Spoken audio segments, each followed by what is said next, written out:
En esta oportunidad, el tema del artículo que vamos a presentar es sobre liderazgo y gestión en cirugía. Este ateneo está coordinado por el doctor Moldes y lo presentaremos las doctoras Percul, quien les habla, y la doctora De Lorenzo. Este artículo es un artículo que difiere un poco de los que presentamos habitualmente, porque no tiene un marco teórico tan aplicado a la medicina, sino que es un artículo que tiene que ver con la revista de negocios de Harvard, y se titula Leadership That Get Results. El autor, es Daniel Goleman. Él es un psicólogo, periodista, paleontólogo y profesor estadounidense. Él es escritor del libro Inteligencia Emocional, y este concepto que introduce él de inteligencia emocional trabaja para poder incluirlo, sobre todo, por ejemplo, desde la instrucción inicial en las escuelas. Este es el checklist que hacemos habitualmente de los artículos, que no aplica por el tipo del artículo gran parte de las preguntas, pero fue publicado en una plataforma válida y el título es acorde al tema de estudio.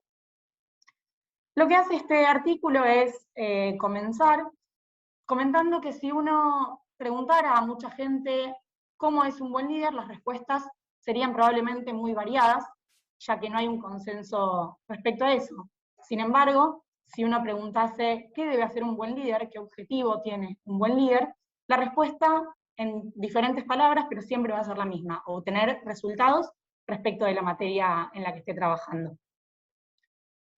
De esta manera, en este artículo haremos desarrollo de 6 estilos de liderazgo que describen, que lo que hacen es impactar tanto en la atmósfera de trabajo como en el desempeño del equipo de trabajo. Describe al líder coercitivo, que es un líder que exige cumplimiento inmediato; al líder visionario, que moviliza a todo el equipo a trabajar hacia una visión común; al líder afiliativo, que prioriza sobre todo el trabajo de equipo, creando lazos y armonía de trabajo; el líder democrático, que da voz y voto a la gente que trabaja con él y así construye consenso; el líder ejemplar, que es exigente y espera excelencia y autodirección; y el líder tipo coach, del estilo de coaching, que se basa principalmente en la formación personal y profesional de sus empleados. Para introducir un poco en el concepto de inteligencia emocional, en el que se basan estos 6 tipos de liderazgo, la inteligencia emocional la define Goleman como la capacidad de manejarnos a nosotros mismos y nuestras reacciones de forma efectiva. Tiene 4 principales componentes, que son la autoconciencia, que tener autoconciencia permite tener una buena autogestión; y la conciencia social del entorno, que permite tener habilidades sociales. Algunos componentes de estas: la autoconciencia se compone de, la conciencia emocional, de ser consciente de las emociones y de las sensaciones de uno mismo y del pensamiento de uno mismo; poder hacer autoevaluaciones e interpretar lo que uno piensa y cómo uno está; y también tener confianza en uno mismo. Con autoconciencia se llega a la autogestión, que requiere de conciencia, adaptabilidad, iniciativa, integridad y autocontrol. Y respecto a la conciencia social y la habilidad social, para tener conciencia social tiene que haber cierta orientación al servicio del resto, una conciencia de organización de cómo funcionan las estructuras, y una empatía de empatizar y entender al otro. Todo esto permite adquirir habilidades sociales, como el liderazgo visionario, viendo a futuro; la influencia sobre el resto, que permita desarrollar a otros; ser un motor de cambio en el resto; tener también buen manejo de situaciones de conflictos, y poder construir lazos para poder trabajar en equipo.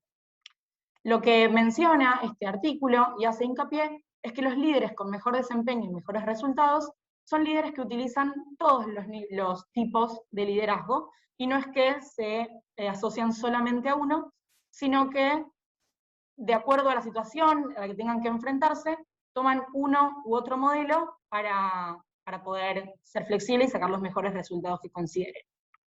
Bueno, dentro de estos tipos de líderes, va a hablar más que nada del clima laboral y cómo es el impacto sobre este clima laboral frente a los distintos aspectos de estos líderes. Habla de que hay 6 factores que van a influenciar sobre el clima laboral, y los divide en flexibilidad, que es en realidad es la capacidad del trabajador de sentirse libre y de innovar ideas, la responsabilidad que sienten sobre el trabajo, los estándares que los trabajadores ponen sobre el trabajo, el feedback tanto positivo y negativo y la recompensa que ellos sienten dentro del trabajo, la claridad que tienen de la misión y los valores de ese objetivo común y el compromiso del objetivo común del trabajo a realizar. Entonces, dentro de estos 6 factores del clima laboral, lo que vieron es cómo fue el impacto de cada uno de estos tipos de líderes, tanto de manera positiva como negativa. Por ejemplo, en la flexibilidad, cómo la capacidad de innovar de los trabajadores, cómo se vio de una manera negativa, tanto en el tipo de liderazgo coercitivo o ejemplar, y en el resto fue de manera positiva. Pues si querés poner la siguiente, y cómo en la totalidad, en la suma de todos estos factores, tanto el líder coercitivo como el ejemplar tienen una influencia negativa sobre el clima laboral, y cómo el resto influenció de una manera muy positiva. Y para ampliar cada uno de estos tipos de líderes, tenemos el primero principal, que es el tipo de líder coercitivo, que es un líder en el que nadie puede cuestionar. Es un líder que no pide opiniones y está centrado en él mismo. Poner anterior, por favor. Habla de que las tareas tienen que ser de manera inmediata, instrucciones precisas para realizarlas. Y los integrantes y los trabajadores tienen la función exclusiva de obedecer.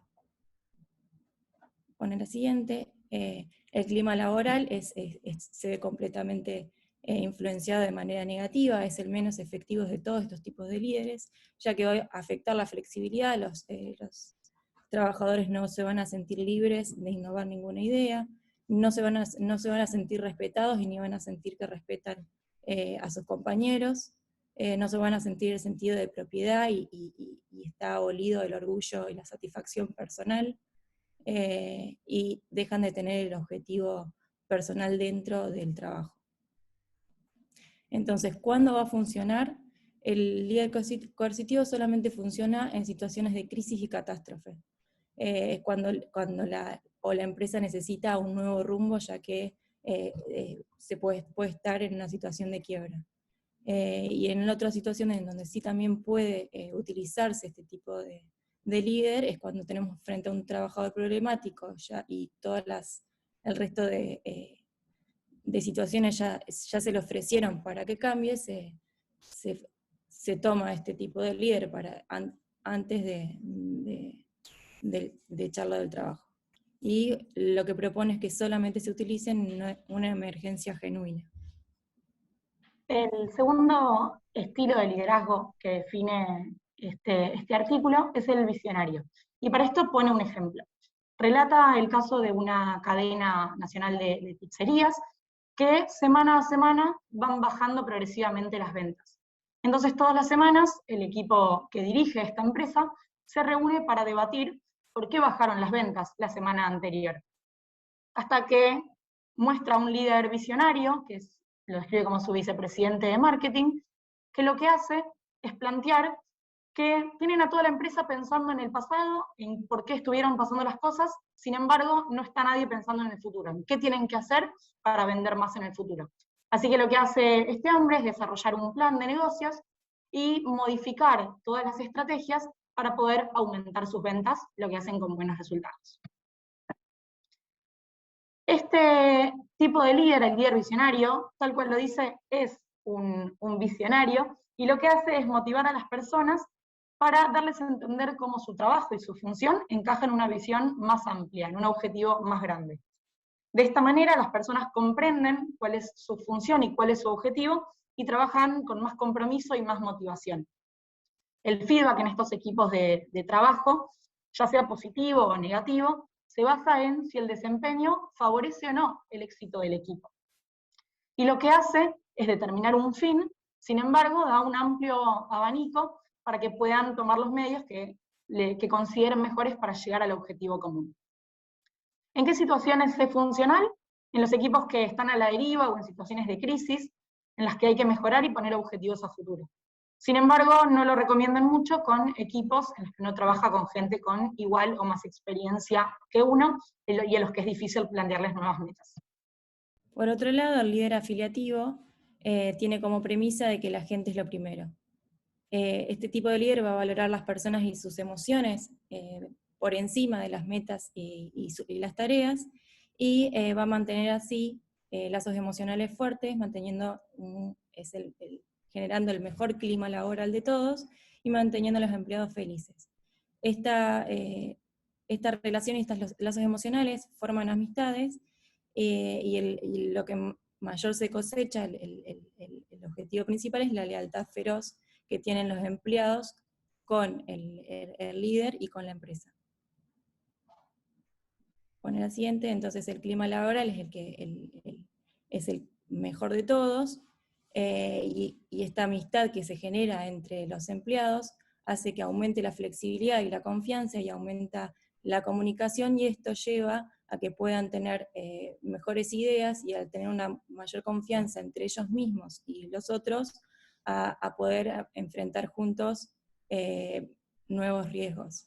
Y esto también, además, lo hace más eficaz, ya que aumenta la libertad de todos los trabajadores, y teniendo siempre un feedback positivo tanto del líder como dentro del mismo equipo. De todas maneras, obviamente, utilizando solamente el tipo de líder afiliativo puede ser peligroso, ya que el desempeño puede ser deficiente, al estar enfocado solamente en el feedback positivo, que no se corrija este desempeño. Y los trabajadores pueden tener la percepción de que se tolere la mediocridad en el trabajo. Y otra situación en que también se puede ver peligrado es en desafíos complejos, ya que no tienen directivas claras y se perciben como sin timón. El ejemplo que pone el artículo del siguiente líder, el líder democrático, es en un distrito escolar empobrecido en el cual una persona recibe la orden de cerrar una escuela, ya que año a año va teniendo también muchas pérdidas y no la pueden mantener abierta. Esta persona, en lugar de ir directamente y anunciar el cierre de la escuela, lo que hace es convocar una reunión con toda la comunidad educativa. Cita a todos los docentes y a los padres de los alumnos, y lo que hace es contar la situación y proponer que entre todos piensen ideas para mantener la escuela abierta. Lo que relata es que fueron meses de reuniones, muchas ideas y propuestas, sin embargo el desenlace fue el esperado, que la escuela cerró. Y si bien el resultado fue el mismo que hubiera sucedido si la cerraba directamente, no recibió críticas y entendió que toda la comunidad educativa entendió que el cierre de la escuela era inevitable. Este es un ejemplo de líder democrático, que lo que hace es dar voz al resto del equipo y así capta sus ideas. Esto genera confianza, respeto y compromiso con el proyecto, y al dar voz en las decisiones que afectan a los objetivos, hace que la gente se sienta con más flexibilidad y también con más responsabilidad al mismo tiempo. Da lugar a escuchar preocupaciones y eso mantiene la moral alta, pero puede devenir en reuniones interminables en las cuales el consenso es difícil o incluso imposible de conseguir, y eso, además de hacer perder mucho tiempo, puede generar mucha confusión. A su vez, cuando el líder no está seguro de cuál es la mejor decisión, si bien puede ser algo positivo, puede desencadenar decisiones difíciles de tomar. Y por último tenemos el líder ejemplar, que lo que habla más que nada del artículo es que le sorprendió cómo influencia negativamente el clima laboral, ya que por las características que presenta el líder ejemplar. Entonces remarca continuamente que debe usarse con moderación, ya que el líder ejemplar es aquel que los estándares de desempeños que exige son extremadamente altos, y no solamente le exige a los trabajadores, sino que lo ejemplifica él mismo. Hace que exige que las cosas se hagan mejor y rápido, y siempre detecta cuál es el trabajador que tenga un desempeño más pobre para exigirle más. Las normas de trabajo siempre son claras para el líder, pero no tiene la capacidad de explicarlas bien, y los trabajadores no saben muy bien qué es lo que tienen que hacer. Bueno, la siguiente, esta es bajo la premisa en realidad de que si tengo que decírtelo yo, entonces no sos la persona idónea para este trabajo, y el clima laboral lo que se traduce en que lo destruye completamente. Esta demanda permanente de excelencia hace que los trabajadores se les caiga la moral, y frente a esta caída abrupta de la moral de todos los trabajadores, destruye el clima laboral.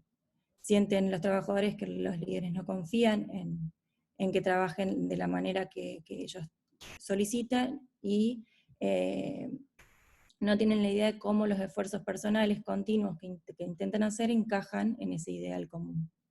Y se termina siendo un trabajo rutinario y aburrido.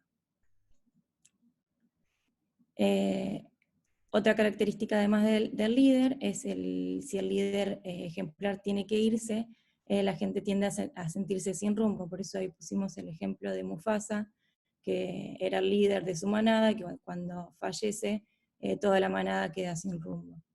El compromiso tiende a debilitarse continuamente, generando como una guerra contra el líder, y solamente lo incitan en utilizarlo frente a un líder que sea un gran experto en el tema, con un tiempo limitado, para que los trabajadores aprendan imitándolo sobre un tema específico.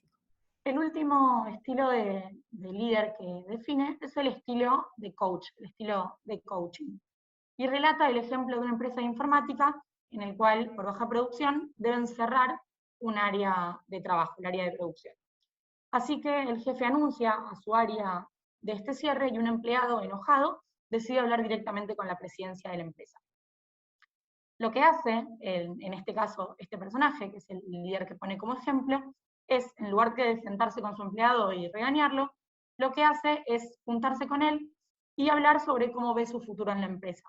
Le cuenta que ve esta oportunidad de cambio como una oportunidad de crecimiento para él a nivel personal y profesional, y en esa reunión, que se torna muy productiva, planean la reunión con la presidencia de la empresa, en la cual proyectan el trabajo futuro del empleado. Este estilo de liderazgo, el estilo de coach, lo que hace es identificar las fortalezas y debilidades de las personas que trabajan con él. Define bien sus aspiraciones personales y profesionales, y esto les permite poner un objetivo a largo plazo y desarrollar juntos un plan para alcanzarlo.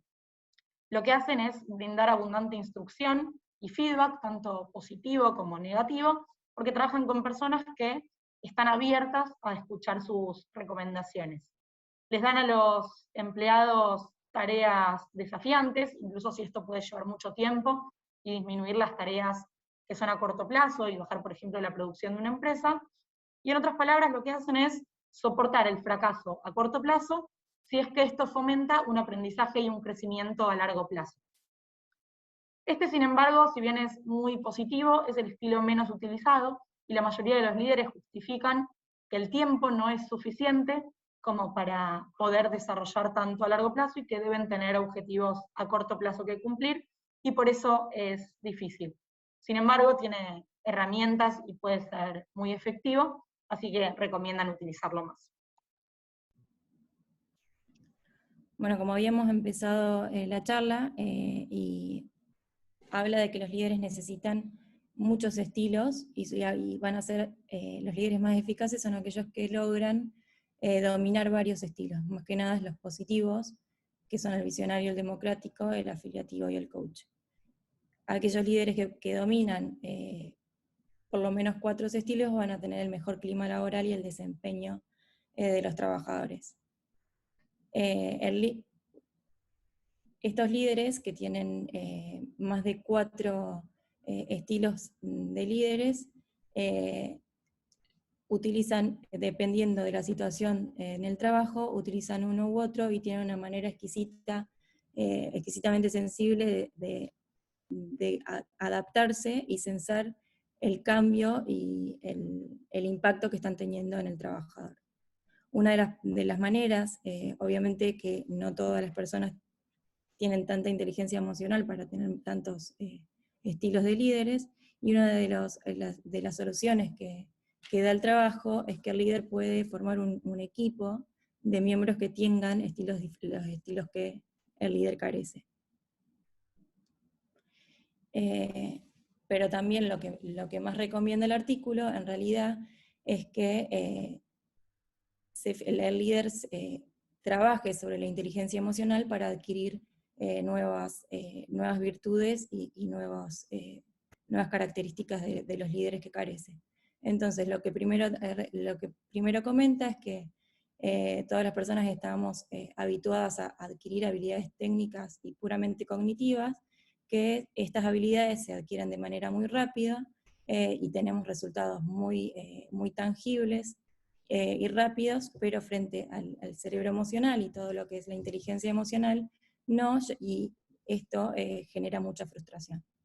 Es un nuevo comportamiento, es similar a cuando se necesita requerir nuevos hábitos, y los centros emocionales necesitan esta repetición y una práctica para poder tener esta nueva conexión neuronal y tener este nuevo comportamiento.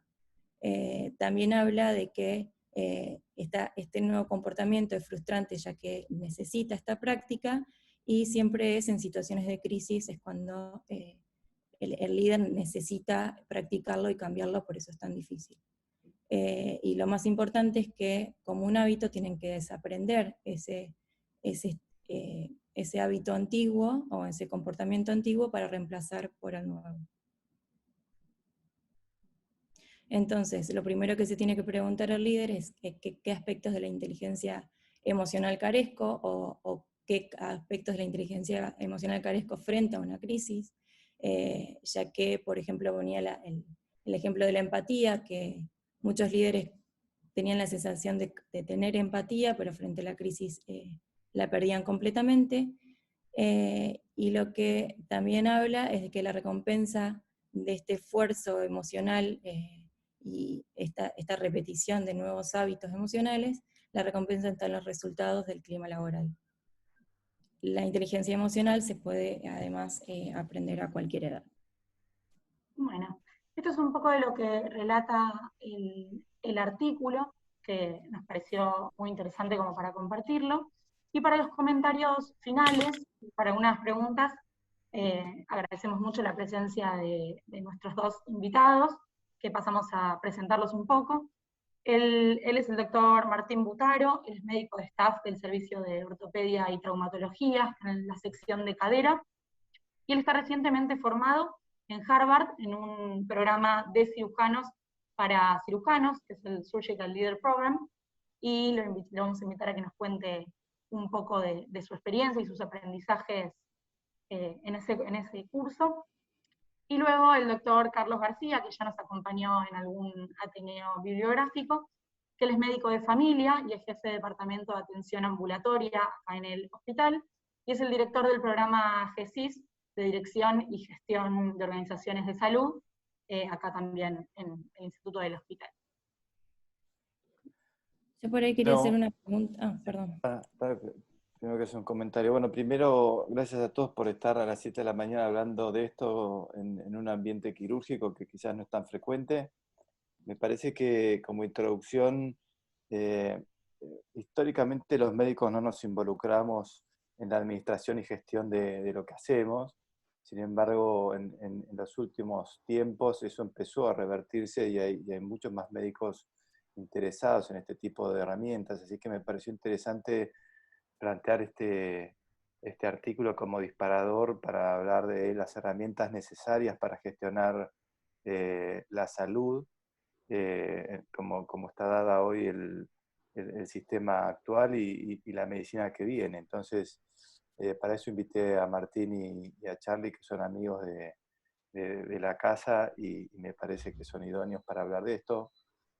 Como dijo recién Carolina, Martín viene de hacer un curso de 2 años, no sé si es un curso, un máster o lo que fuera, en gestión en salud, y Charlie tiene muchísima experiencia en esa área como director también de este curso, así que me parece que que aprovechemos y hablemos un poco de todo este nuevo aspecto que parecía ser nuevo, pero que no es tan nuevo, ¿no? Así que abrimos un poco las preguntas y gracias por estar acá. Gracias, Juan. Gracias por la invitación. Muy bien presentado el artículo. Yo lo había leído hace un tiempo y la verdad que está muy bien sintetizado. Y lo que terminamos hace poquito con otros médicos del hospital es un programa, no es ni un máster, es como más que un curso, pero no llega a ser un máster. Tarda 2 años, dura 2 años como vos dijiste, es exclusivamente para cirujanos y eso fue un poco lo que me interesó. Y me interesó porque, digamos, yo estoy en un sector que es cadera, que mi jefe históricamente siempre fue Frank Picaluga, y yo llegando a los 50 y él llegando a los 62, a mí me interesó un poco formarme en lo que no es tan médico, en lo que no es tan asistencial de todos los días, para el momento en que Frank se tenga que jubilar y estar a cargo del sector. Y bueno, me fijé en muchos cursos que se daban. El que más me cerraba era uno que se daba en un hospital universitario de afuera, pero que era los sábados durante 2 años. Y bueno, la verdad que uno necesita tiempo con familia, amigos y eso. Y seguí buscando y un día me llegó, se ve que por haber estado buscando, me llegó el informe de este curso que se hacía por primera vez en Harvard y que era un curso de 2 años, pero que era modalidad presencial y virtual. Constaba de 3 viajes a Harvard, pero que también se podían hacer en Londres o en Hong Kong en ese momento. Después se suspendió en Hong Kong porque hubo una crisis social ahí. Pero me parecía una buena experiencia. Los profesores de Harvard también daban en Londres, así que el primero de los módulos me anoté en Londres, con Nico Fernández Mejide, que es de oftalmo, y algunos otros argentinos. Empecé a contarle a mis amigos cirujanos del HOSPI lo que iba a hacer y bueno, prendieron varios como Pablo Asler y Juan Larrañaga y otros de afuera también, así que terminamos siendo como 10 argentinos que lo hicimos. Es una modalidad virtual que es bastante intensa, con exámenes, con módulos, con muchas cosas para leer. No, hay muchos casos, porque ahí inventaron el método del caso, entonces cada aprendizaje tiene una situación que hay que tratar de resolver. Así que bueno, lamentablemente en el medio tuvimos lo de la pandemia y el último módulo es obligatorio en Harvard porque hay una ceremonia y entrega, como si uno terminase una carrera en Harvard, así que eso lo tuvimos que hacer virtual, pero aparentemente en octubre de este año nos van a convocar para hacer la ceremonia final ahí. No sé si... ¿Puedo hacer una pregunta? Sí. Con respecto al trabajo, para el personal de salud, se caracteriza generalmente en Argentina por tener bajos honorarios, horarios sin límites, mal clima laboral, y hasta incluso tanto cirujanos como clínicos con currículum abultados y de largas trayectorias, que también están bajo obviamente este mal clima y estos bajos en horarios. ¿Cuáles piensan ustedes que fue el error inicial y que se arrastra hasta el día de hoy, tanto en la gestión como en el liderazgo de todos los hospitales y los servicios en sí? Charlie. Bueno, yo puedo contestar al final, voy a hablar 5 minutos, ¿puede ser? Sí, claro. Primero, estoy conmovido por tu iniciativa. Tan conmovido porque realmente, después voy a decir por qué, que les voy a pedir a María Cristal y Carolina si tienen la gentileza de el día martes 1 de junio a las 11 horas poder presentar hacer esta presentación en el Departamento de Atención Ambulatoria. Ese día es la reunión plenaria y yo siempre quise tomar iniciativas de estas, académicas, que alguien presente algo que nos cambie la cabeza. Así que les pediría, espero que no operen justo ese día o algo, pero les pido primero a ellas y después Juan que me autorice porque realmente me encantó. Me parece brillante la iniciativa, así que si pudieran agendarse ese día, después me contestan y les agradeceré muchísimo. Ahí van a estar, ahí van a estar. Yo me aseguro que no esperen ese día. Gracias. Yo voy a decir, a veces digo, ¿por qué nosotros estamos haciendo gestión? Digo, porque muchas veces, yo más de una vez en mi vida dije, yo me pasaría todo el día viendo pacientes, todo el día viendo pacientes y todo el día estudiando medicina. Sin embargo, cuando uno quiere cambiar la realidad de las organizaciones, quiere cambiar no porque sea un iluminado ni nada, sino porque ve cosas que quiere cambiar día a día, se tiene que dedicar a la gestión. Y para dedicarse a la gestión, no dedicar enteramente, pero tiene que tener un componente, como lo que hizo Martín, como lo que hace Juan, etc. Tiene que tener un componente de gestión. Las organizaciones hipercomplejas como la nuestra, ya no alcanza con ser solamente médico. Y María Cristal dijo, ¿por qué estamos donde estamos? Y porque tuvimos líderes ejemplares. Toda la vida nos manejamos con el líder ejemplar, y el líder ejemplar era un hombre que sabía mucho de medicina y que era experto en algo, y que muchas veces eran tipos muy inteligentes, y nos guiaron, y las organizaciones tienen mucho de esa callosidad del ejemplarismo.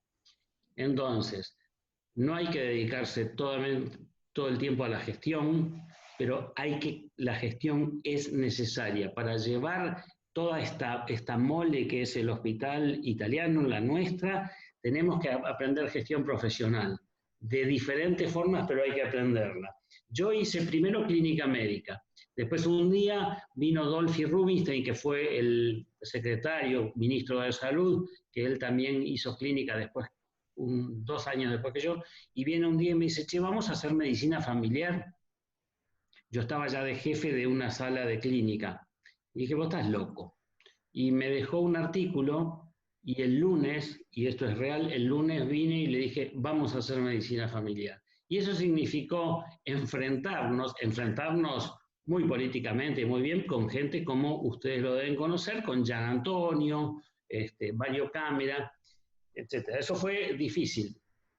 Y después no solo terminé haciendo gestión, parte porque sigo siendo médico y le dedico mucho tiempo, hago gestión, sino que después me gustó tanto la gestión que me gustó enseñar la gestión. Entonces hicimos cursos y todo, así que realmente me parece, en el departamento voy a hacer ateneos mensuales, sí, esta es la idea, esto mismo, pero ampliado. Me parece que todo el hospital debería tener una lecture mensual o lo que sea de gestión. Así que bueno, nuevamente muy agradecido, muy agradecido. Usted nombró que en realidad que la medicina estaba con los líderes ejemplares, y que también a mí me pareció que el prototipo de líder también es el coercitivo. Es el que te enseñan en la facultad de cómo va a ser tu jefe de residente o jefe de servicio cuando entras. ¿Cómo piensa usted que se podría cambiar eso, que siempre los líderes en la medicina sean de esta manera, y cómo se vería afectado si se lograría cambiar? Después por ahí Martín quiere complementar o completar lo que yo digo. Yo estudié medicina en La Plata, y lo único que conozco de acá es el hospital italiano. A mí me hablaban del hospital de clínicas, y me hablaban de esos liderazgos horribles que les rompían la historia clínica a los residentes, y que había que hacerlas de nuevo, y que había guardias de castigo, que estaban unos doctores que se llamaban Burucúa, Agres, que eran tipos tremendamente verticalistas, y yo la verdad que a mí me daba escalofrío pensar que yo hubiera entrado en una organización así.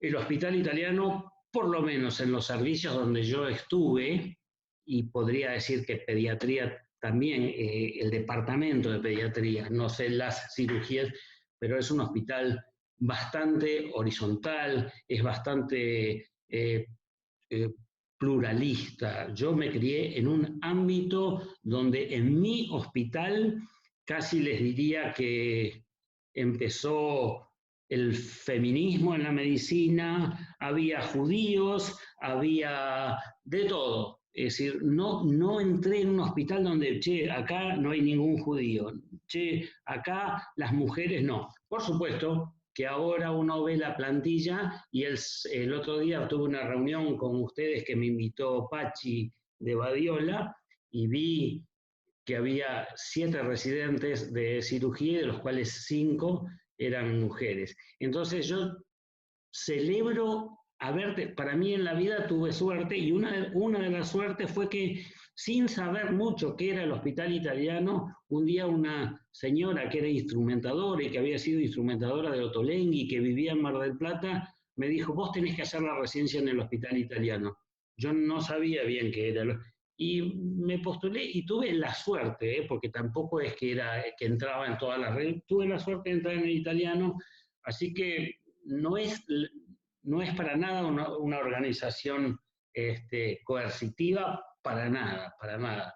Había mucho de ejemplar al principio, mucho, no del todo, porque yo me acuerdo que a mí, yo le discutía en el segundo año de la residencia, ya podía discutir con el jefe de clínica y hasta cuestionar un diagnóstico, y eso fue siempre muy bien visto.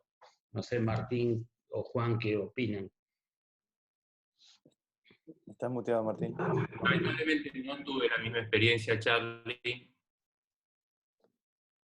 El presidente mío del primer año de cirugía, creo, ahora estoy convencido, no me acuerdo bien el nombre, pero creo que era el del Clínicas, que había también ido al italiano.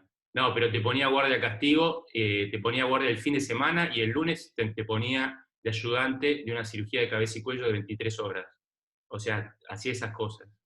Pero nadie le decía nada. Hoy sería algo inviable. Y después tuve un jefe de servicio coercitivo, y no funcionó, y lo terminamos entre todos invitando a que se vaya. Así que yo creo que eso, por lo menos en ortopedia, algún vestigio puede quedar, pero ha cambiado muchísimo, muchísimo.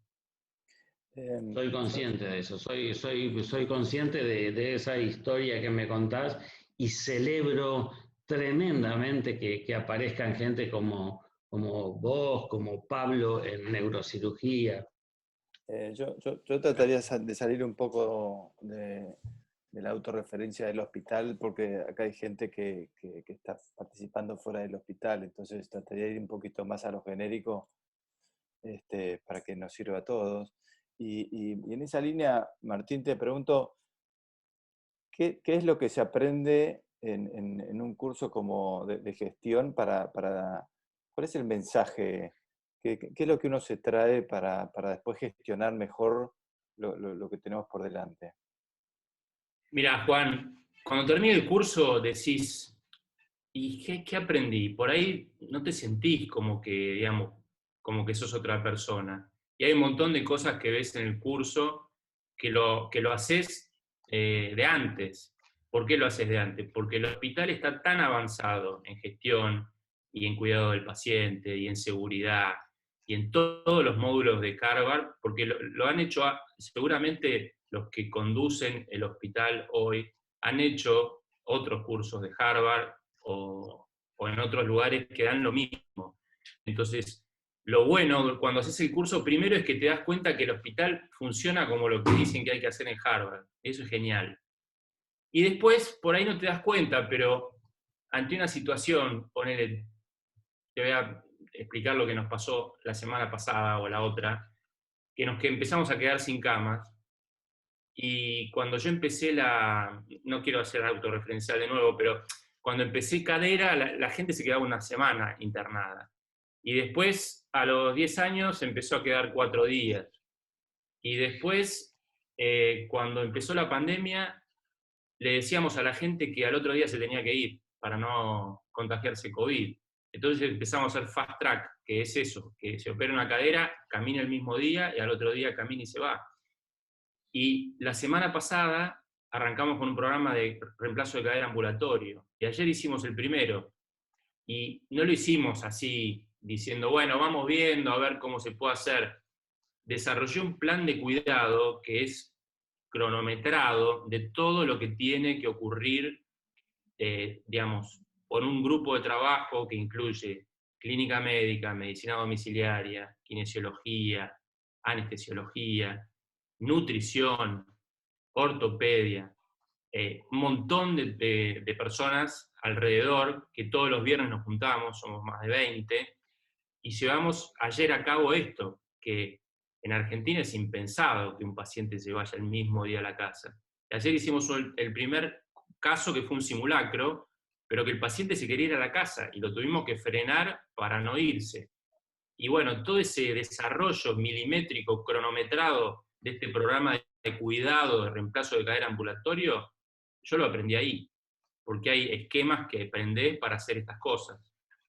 ¿Cuál era el eje de la pregunta original? ¿Qué es lo que se aprende? ¿Qué es lo que se aprende qué es lo que aprende el médico en la gestión, digamos? ¿Cuál es la esencia de esa formación en respuesta corta, ¿no? Sí, en respuesta corta te digo, mira, yo cuando hice medicina familiar, cuando empecé a leer medicina familiar, yo venía de la clínica rancia, no rancia porque no era rancia del hospital de clínicas, pero era del hospital italiano, era clínico. Yo quería estudiar lupus y granulomatosis de Wegener todo el día y nada más. Y en medicina familiar aprendí sistemas, aprendí que la gente vivía en familias y que las familias interactuaban y que cada personaje, y que había familias disfuncionales, familias funcionales. Y lo mismo empecé a ver en la empresa, hice una maestría en administración de empresas que hoy no recomendaría que hagamos una maestría en administración de empresas, pero empecé a ver la gestión. Es como salirse del árbol, si se quiere, y ver un poquito más el bosque, ver la organización. Y yo ahora, Martín acaba de decir una cosa que yo hace poco, ¿te acordás que mandé un artículo y todo para que hagamos eso que están haciendo? Es ver la organización como sistema. Nosotros estudiamos al ser humano como sistema, ¿no es cierto?, que tiene precisamente su anatomía, su histología, su fisiología, sus tratamientos, todo. Y la organización, para mí, como las familias y todo, es lo mismo. Son sistemas complejos. Así que es eso, digo, si empezamos a ver sistemas complejos en las organizaciones y sistemas donde nosotros podemos de alguna forma cambiar la realidad o contribuir a que la realidad cambie, hasta nos va a resultar muy divertida, como a mí me resulta la gestión y como a mí me encanta, me maravilla que estén acá, como también me maravillará un día que el otro día, hace poco, y ya termino, Juan, perdón, ya dije, lo veo a Eduardo de Santibáñez en el pasillo y le digo, Eduardo, lo llamé, que no se lo llama a Dios, uno tiene que ir a Dios, pero no llama. Y vino y le digo, Eduardo, ¿vos seguís operando? Y me mira y me dice, Charlie, yo voy a dejar de operar, bueno, me dijo algo así. Digo, bueno, yo no quiero morirme ni irme de este hospital sin verte operar a vos. Y bajé a quirófano a verlo operar a Eduardo de Santibáñez, como también lo vi operar a Mateo Bacanelli o como también lo vi a Pablo Martínez. Entonces yo me empalago de la organización en la que a mí me tocó vivir. Seremos autorreferenciales, lo que sea, pero es eso. Sí, Martín. No, y aparte, lo que dice Charlie, te permite interactuar con otras partes de tu equipo de trabajo, que no va más bueno, a mí ponga el paciente en la mesa de cirugía con los campos puestos, yo entro, opero y que cierre otro y me voy y nada, y lo veo en consultorio o lo ve el equipo. Hoy ha cambiado la medicina y uno tiene que hacer muchísimas más cosas que eso, que es un poco lo que decía, hay un paper que yo le mandé ayer a Juan, que ya me dijeron que ya lo discutieron, que está escrito por Pellegrini y Eduardo de Santibáñez, que es genial y que dice digamos, que nadie nos va a mandar un paciente por ser buenos técnicos. Entonces, todo esto que hablamos involucra la interacción con los demás equipos, escucharlos, digamos, trabajar en conjunto y en equipo, que es la mejor manera de hacer medicina. Yo tengo una pregunta, pareciera lógico y que uno está habituado que los que manejan estas herramientas de liderazgo y gestión son los jefes, ¿no?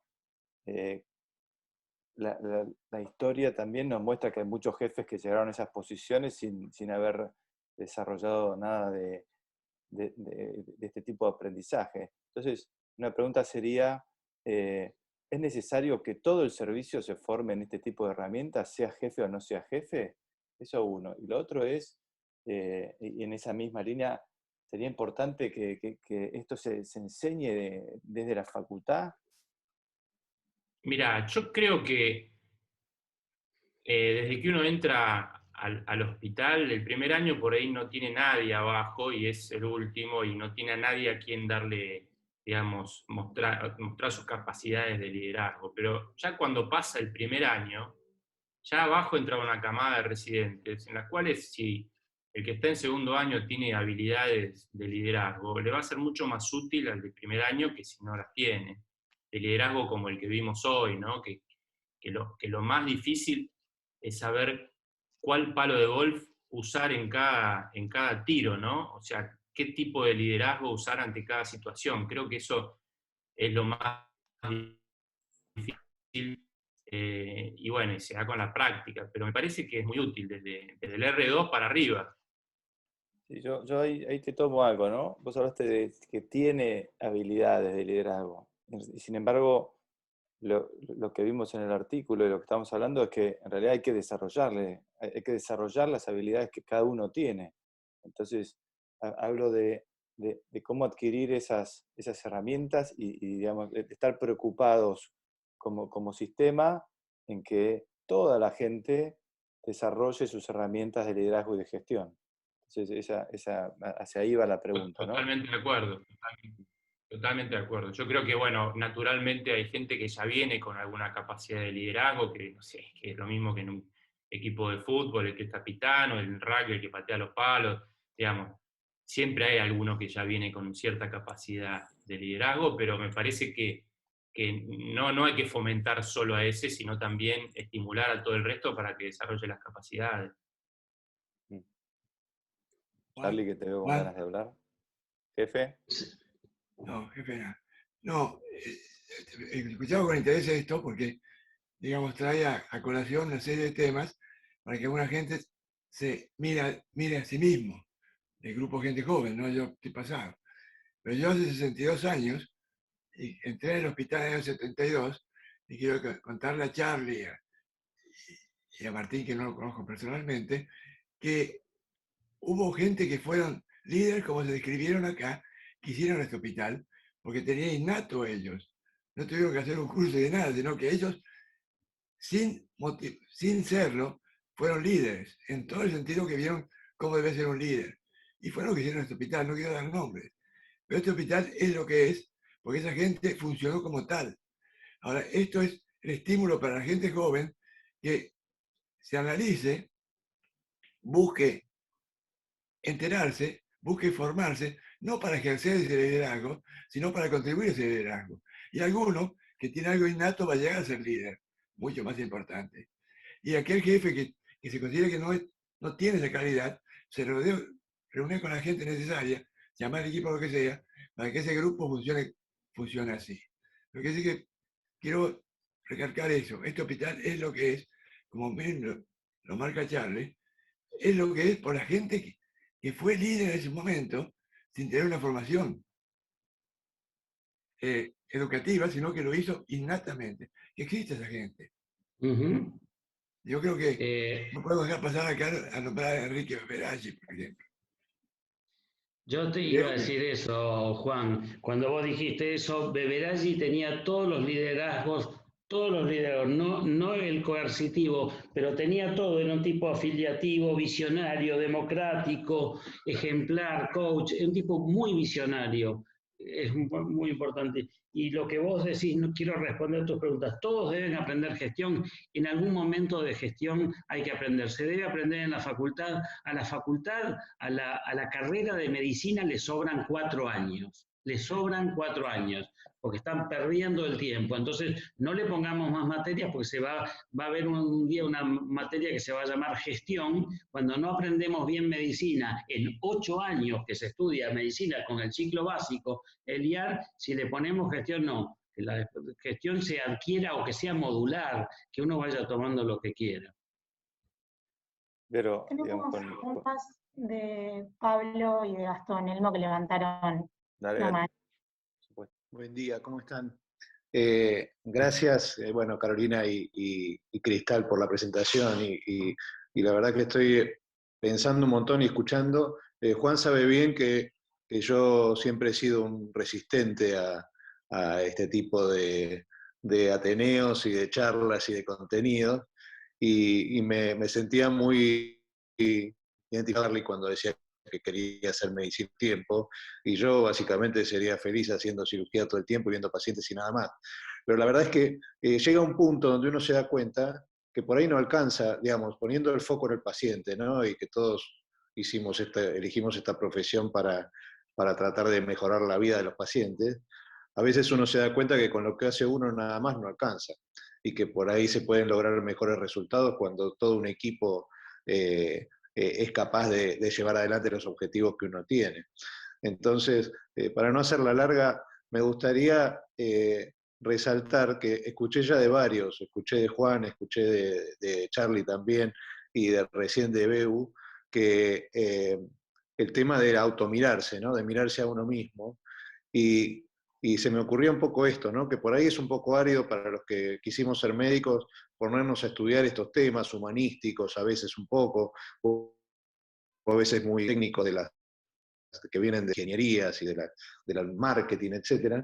Pero me parece que también hay una importancia en la autorreflexión. Yo lo poco que he aprendido del tema lo he aprendido de Juan. Juan para mí es un ejemplo de jefe que permanentemente está haciendo autocrítica y mirándose a sí mismo.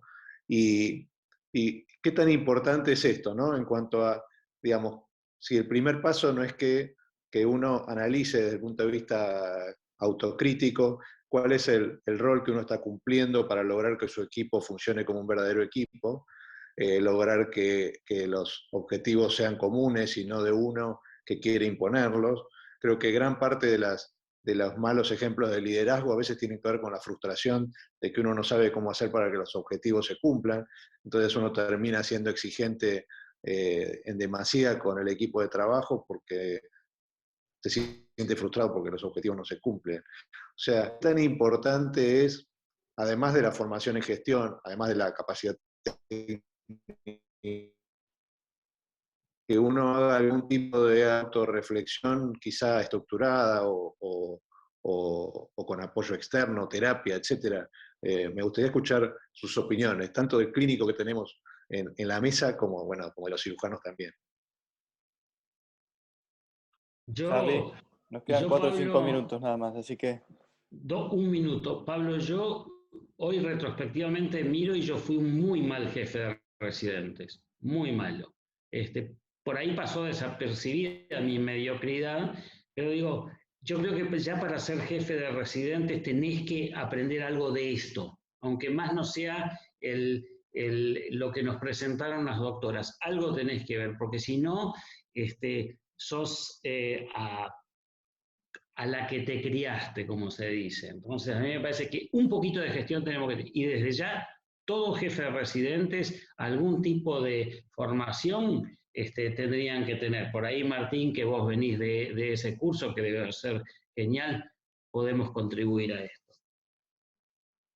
Martín. Con mucho gusto, pero sí, yo creo que la gente se debería tener alguna formación mínima, básica, esencial, porque también hace a la mejor medicina, ¿no? Porque son capacidades y habilidades que fueron creciendo con el tiempo. Al principio lo único que tenía que hacer era operar, ver a los pacientes, después surgió la idea de la ciencia, de investigar, y hoy un médico, digamos, también tiene que cubrir ese bache, y esto es otro bache como publicar, como hacer investigación, que también hay que desarrollar, y cuanto uno menos baches tenga, mejor médico va a ser y seguramente los pacientes van a estar mejor.